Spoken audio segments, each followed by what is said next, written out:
A breakthrough or another false dawn? Donald Trump and Benjamin Netanyahu claim they have a new plan to end the Gaza war. Hamas has just 72 hours to accept or face what Trump called all hell breaking loose. This report examines this latest peace push and asks, can it succeed where so many others have failed?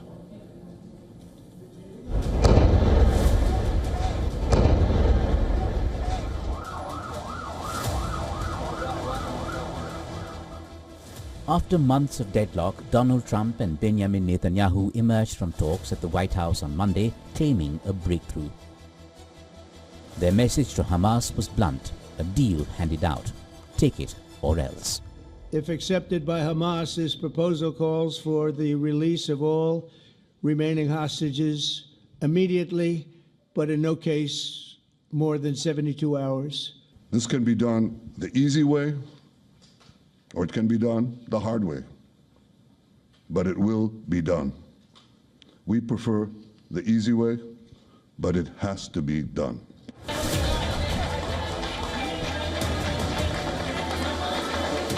The stakes couldn't be higher. 48 hostages still held in Gaza, 20 are believed still alive.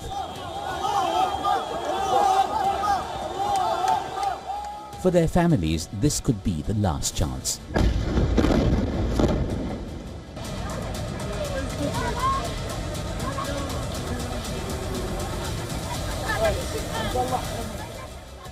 On the other side, the future of thousands of Gazans battered and bruised by nearly 2 years of Israeli onslaught.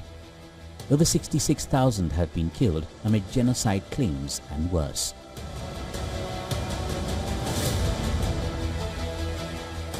At least on paper, the 20-point plan is simple enough. Hamas frees all hostages within a 72-hour deadline. Israel releases Palestinian prisoners and fighting stops. An international force takes control of Gaza. Break it down further, 3 big takeaways. Hamas given an offer by Trump, Arab and Islamic countries given the responsibility, and Israel given the right to finish it if required. 8 Arab nations have backed the plan, so do European leaders. Even the Palestinian Authority supports it. Qatar says Hamas is examining the deal and its implications. Talks will be held with Turkey. The clock is ticking on Trump's 72-hour ultimatum. Arab allies are watching. The international community is hopeful. It boils down to concerns that history is littered with failed peace plans. Just 8 months ago, then President Joe Biden thought he had a deal. It collapsed within days. The pattern is familiar. Initial optimism, then breakdown over details. The long-term goals on both sides remain incompatible.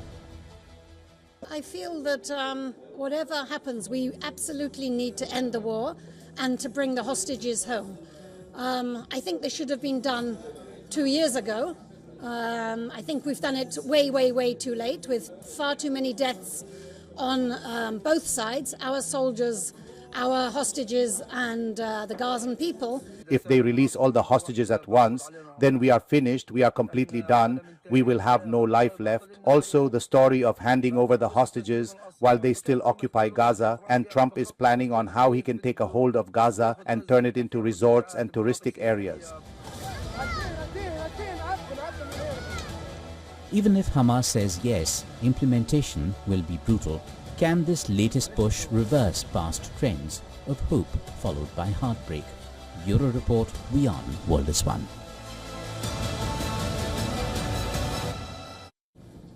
Mr. John Rossomando is the president of Viking Research Associates, geostrategist and expert on national security, is now joining us live from Washington, D.C. Mr. Rossomando, good to see you. Hamas says they are reviewing the proposal by Trump and Netanyahu, but how realistic is the whole plan, according to you? Well, I think that the plan is a good one. I've been saying for a long time that we need an international force in Gaza and international governance over the territory, which would provide Israel with security. That's the number one thing that the Israelis need, is security. And this provides this. And you have the entire Arab world united behind this agreement, which is historic. And Hamas is basically being told to take it or leave it. And that also is, who would have thought of that a week ago? Mr. Rosomando, Hamas was given 72 hours to respond to the proposal and were issued a threat. If they don't, then Prime Minister Netanyahu is free with Trump's backing to finish the job. Does Hamas have any choice or options? Hamas has no choice. It has a choice, but it will, continue showing that as a result, it only cares about war. It cares about sacrificing Palestinian civilians for its own power and authority, and it doesn't, want to bring this to an end. They talk about a Holocaust or about a genocide, but it will just simply show that Hamas is pro-genocide. Mr. Rosomando, finally, the Abraham Accords or the Abraham Accords were mentioned by both President Trump and Prime Minister Netanyahu several times yesterday. Were they hinting at a resurrection of this accord? And what do you make of Arab and Muslim nations being included or enjoined into this accord? Well, it aims to build strong peace in the region through strong economic ties with Israel. I mean, the Israelis have the most advanced economy in the Middle East, and it aims to integrate Israel with its Arab Muslim neighbors and to move beyond the destructive rhetoric, terrorism, war of the past 70 to 80 years. We are talking about nations like the UAE. We are also talking about these nations that border Israel. Do you think they should be included in this accord? Well, absolutely. I mean, neighboring Jordan, its biggest problem is it doesn't have a strong economy. I mean, having economic ties with Israel could help to improve Jordan's economy. Same with Syria, same with a lot of the other nations surrounding Israel. However, you have old hatreds that will be hard to overcome, and we can only hope and pray that they can be. All right. Mr. John Rosomando, it's good to see you. We'll have to end it there. Thank you for talking to us today. Thank you.